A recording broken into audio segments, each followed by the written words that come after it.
槟城是马来西亚华人最多的城市，占比甚至达到了70%。那么当初华人是怎么来到这个城市，并且落地生根的呢？曾经的猪仔，今天的土豪，华人下南洋充满着辛酸与奋斗。他们来到这片陌生的土地，开辟出属于自己的天地。6座桥以姓氏区分。19世纪华人下南洋后没有土地，因此只能沿海而建居住地。经过几代人的努力，这里的环境已经发生着巨大的变化。Hello， 大家好，我是小雷，我现在在马来西亚的槟城。槟城是马来西亚华人最多的城市，占比达到了70%。这里呢，到处都是中文，而从整个世界范围来看，中华文化传承最好的非马来西亚莫属。那在整个马来西亚呢，华人人口占到了22%，而就是这22%的人口，贡献了马来西亚90%的税收。那么今天我们一起来探索一下马来西亚槟城的中华文化。娘惹博物馆，讲解有吗 English? Chinese。 So 1 ticket 25. 来的正是时候啊，过5分钟就有中文讲解了。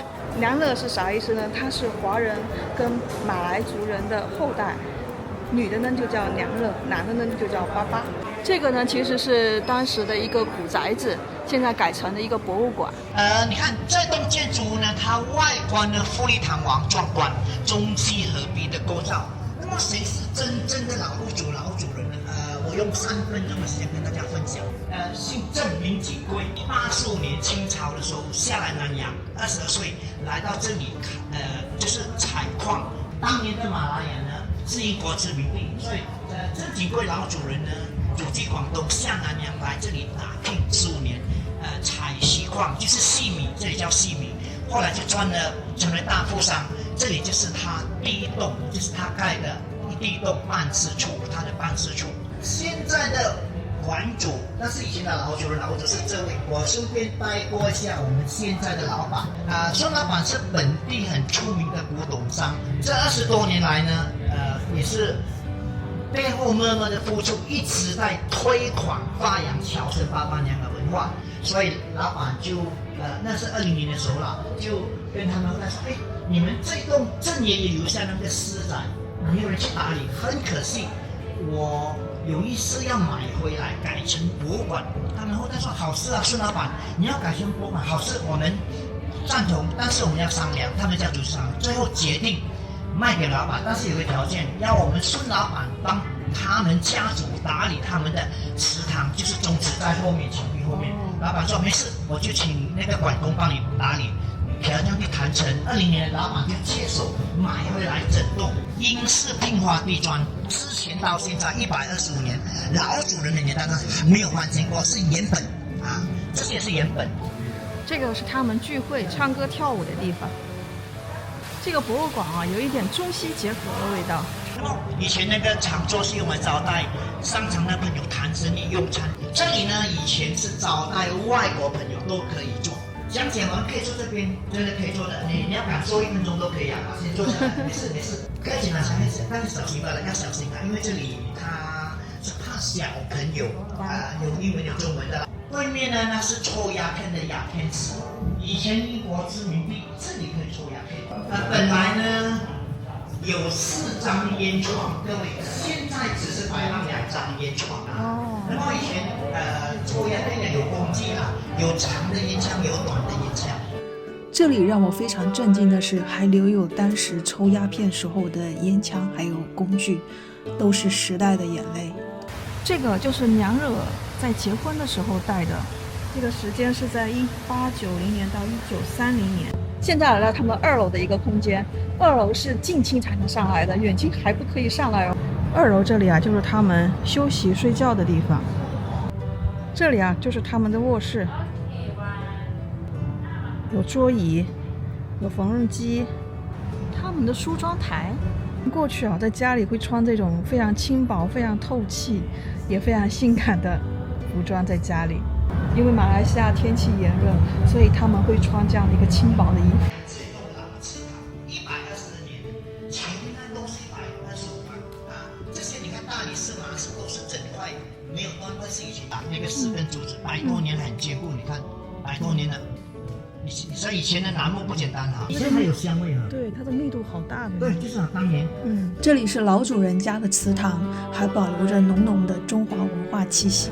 娘惹厨房，因为那个时候在乡下是没有自来水，因为这里是英国殖民地，那么有时那些英国官员呢被派来南洋在乡下服务，他们就怕死，就带这些笨重的锅气过来，里面以前就放狮头、沙跟炭，燕窝啦、尿尿用的，那个时候非常重要。奶奶那个年代，这种便当可能大家见过，便当就是那个饭盒，以前用那个便当啊。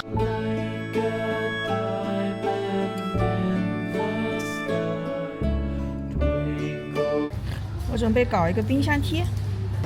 当年他们年轻的千金小姐从小就缠脚，所以当年英国官员觉得这种太没人性、太残忍，马上命令下令废除禁止，很快就不到1-2年就完全禁止。那个蓝色的，如果你经济或者你眼力好的话，你可以看到，或者你用手机不用闪电光，你照一张那蓝色的，你放大，它是羽毛，翠鸟的羽毛，当年的吊带。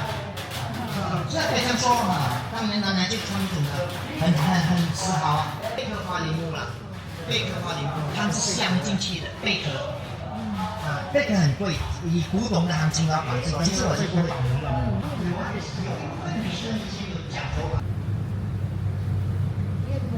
多少钱它是纯的，是48的呀。48。纯的。如果这个是水，我们放一点点燕窝，15块。来个椰子的吧。椰子好。现在我们来吃一下娘惹博物馆里面的燕窝。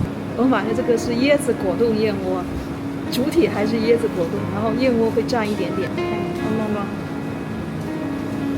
吃进去感觉皮肤都变好了。这一份才18马币，但是我不知道它放的燕窝的含量放多少。非常神奇的是，一种文化和另外一种文化结合，产生一个新的文化。这家就是米其林1星的娘惹餐厅，我们进去预约一下。今天晚上我刚才进去问了一下，现在是淡季，不需要预约，就是直接走路过来就可以了。但是如果你们想要确保能够吃上的话，来槟城最好预约一下。槟城的老城区还有这个朝市城，大部分都是以这种骑楼建筑为主。现在我们来到了槟城的观音亭，这里是华人信仰的中心，也是马来西亚最古老的华人寺庙之一，有接近300多年的历史。在清朝时期，下南洋来了福建人和广东人，那为了消除各籍贯之间的矛盾，而建立了这样的一个寺庙。最开始它是一个妈祖庙，后来华人越来越多了之后呢，它改成了一个观音亭。这座观音亭的存在除了抚慰当时就是难以适应南洋生活的先辈们，更重要的一点是担任起了重台亭这样的一个工作。在这儿看到香免费取用，然后随缘热捐，就是呢这里的香是让你免费用的，但是呢你就随自己的心意，多多少少呢可以捐一点。我们呢也捐一点。各位粉丝朋友大吉大利。它第一次重建是在清道光4年1824年，后来又经历了4次重修，所以才有现在我们今天看到的样子。银100大元，在当时可是一个不小的数字。这里有一些请香请蜡烛的地方。这里有一口非常传奇的井，大家来过来看一下，封起来了。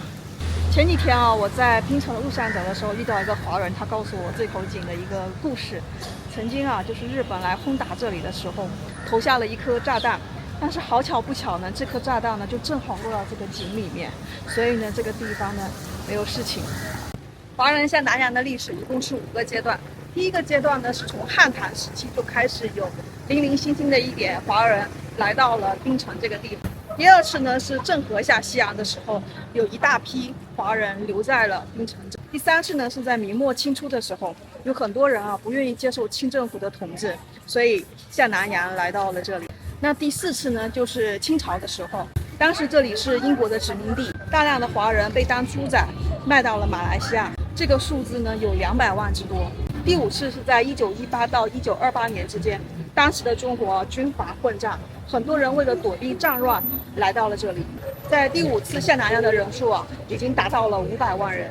现在在马来西亚已经有了第5代、第6代、第7代这样的子子孙孙，他们在这里扎根生活，并且把中华文化带到这里来。这条街是叫土库街，世界文化遗产。这里是土库街的北端，北端是欧洲和华商的银行，那么这边南端呢，就是以前的贸易区。早期下南洋的华人啊，他们来到一个陌生的国家来打拼是非常艰难的，可以说是充满了辛酸跟奋斗。当时他们身无分文，甚至连住的地方都没有，于是呢，他们就沿海建立了一片的居民区，并且啊，根据他们的姓氏分别居住在不同的区域。所以今天我们来到了槟城的信士桥。首先我们来到的是信陵桥。信士桥呢，它是沿海而建的。这里的信士桥啊，主要是姓周、姓陈、姓李、姓林，还有一个杂姓桥，一共是有6座这样的一个信士桥。但是大家知道，华人在外呢都是艰苦奋斗，都是勇于打拼的。像这样沿水而居的这样的一个水屋啊，在东南亚很多地方，大部分呢居住的都是贫民窟，而在于马来西亚的槟城呢，华人当时居住在这样的一个地方，也是见证了他们从身无分文到逐渐富起来、逐渐富有起来这样的一个道路。他们最开始是用木头来撑起这样的一个房屋，但是现在呢，时至今日，他们已渐渐的改成水泥，并且房屋的外观看起来都是非常的新、非常的漂亮。我现在走在信士桥上非常的稳当。每一座信士桥都会有自己的一座庙，对面啊就是最大的一个信士桥，信州桥。但是华人在马来西亚呢，经商容易，但如果是从政呢，就会比较困难。95%的就是政府官员基本都是马来当地人，而私立学校呢，70%也是马来当地人，所以呢，基本上就形成这样的一个局面，就是马来当地人从政，而华人呢就是从商。这个是1910年信陵桥的一个图片，可以看到当时还是比较简陋、比较破旧的。经过这边华人的艰苦奋斗、努力奋斗，现在已经大不一样了。这里就是规模最大的信州桥，也是来的人最多、最有商业气息的一座。这是米粉哦，米粉啊，哦，要试试吗？免费的。免费的。对，庙里做。这个是最近是有活动吗？没有，1年1次。啊？一年一次啊？庙会。哦。就是这个庙。神的生日哦。道教哦。1年1次比较大的节日被我们遇到了。信州桥这里是有一个道教的寺庙，在信州桥这里就有好多小摊小贩，他们就在这条沿路开了很多旅游纪念品商店。这个灯笼有点像惠安的灯笼啊。我们现在就是走在水屋上，但是这边并没有特别难闻的气味。其实如果这么说的话，那时候过来的华人相当于一个难民了，因为躲避战乱过来的。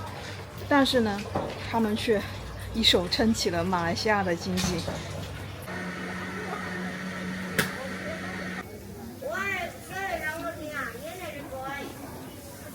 这里还是很多电影的拍摄场地，比如说《初恋红豆冰》。来吃吗？好吃。我看看麻薯，我们那边也有的。来马来西亚吃家乡美食。我们来尝尝看。麻吉，我们新鲜出炉很好吃的麻吉。当一个福建人，不远万里来到马来西亚吃家乡美食。在信州桥的角落又发现了一个壁画，有钱荒唐，无钱荒凉。申大圣也来了。现在我们走的这个是信城桥，我觉得是最有特色的一个桥。为啥呢？我们往后看。信城桥非常的长，从这里过去啊，就是两边都没有房子，就是只有单独的一个桥。说实话，走在上面还是有点怕怕的。漂亮吧，朋友们？说实话，我还挺怕走这种我这天生的有一点恐高、恐滑。现在不仅要走，还要一边拍视频一边走。做自媒体容易吗？哎呦，我晕了，有点晕。走在这种桥上，你就是会有各种这种，万一摔下去了怎么办？万一走不稳怎么办？万一摔一跤怎么办？好了，我走过来了。从这个角度看信州桥，我觉得更好看一点。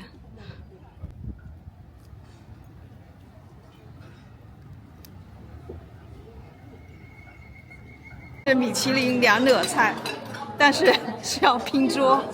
好吃吗？还行，可以尝一下。如果第一次吃的话，这些都可以尝一下，都挺有特色。哦，是不是都是咖喱味啊？不太一样，有一些说不出来特殊的味道。你好，我问一下，你们是点了那个虾是吗？对。好吃吗？还可以啊。味道偏甜。好的，我知道了。哦，这有点像五香卷哎。这不知道是啥。金杯啊，就是2惹什么金杯。这道菜是人当牛肉。卖相不太好啊，大家不要联想。这是野菜咸鱼炒饭，这看上去有放很多料的样子。豆蔻苏打水，难以言说。薏米水比豆蔻汁好喝。野菜炒饭，野菜咸鱼炒饭，等了将近1小时才进来的，不好吃我会骂人。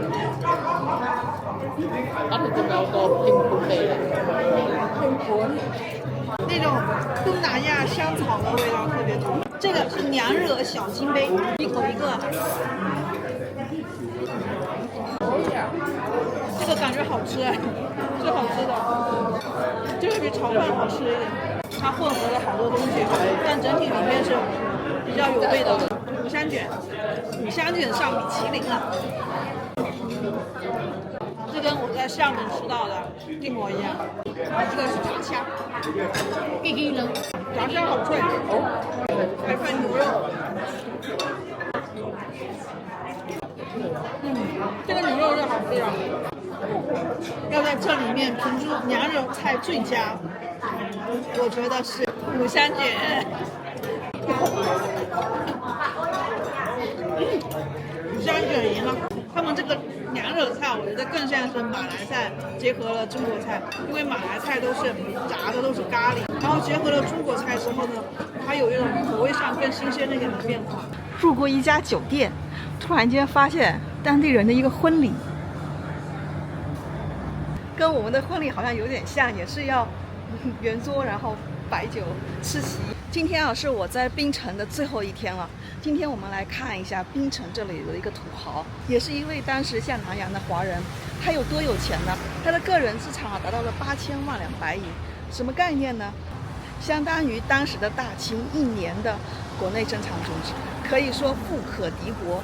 甚至有当时的慈禧太后给他一个特赦令，见到慈禧太后之后呢，他不用行礼。今天我们一起来看一下这个土豪的家。现在我们已经来到了这个土豪的家的门口。这位土豪啊叫张弼士。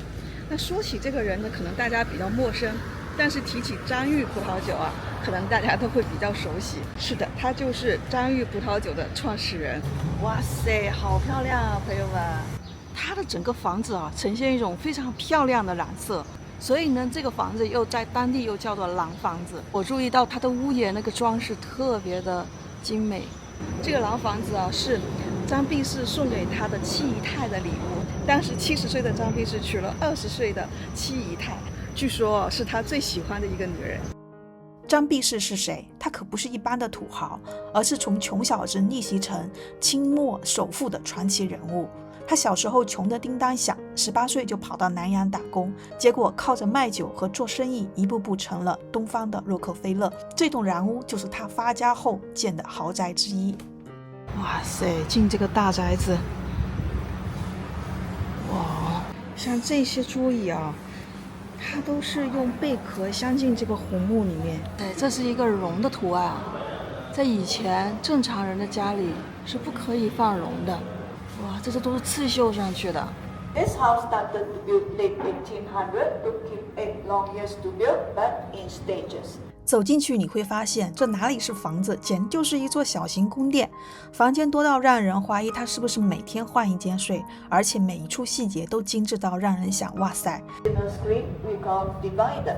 Divider the visitors from the ladies inside. Ladies would then come out to greet the visitors. Ladies stood behind the screen. They could see through the small holes.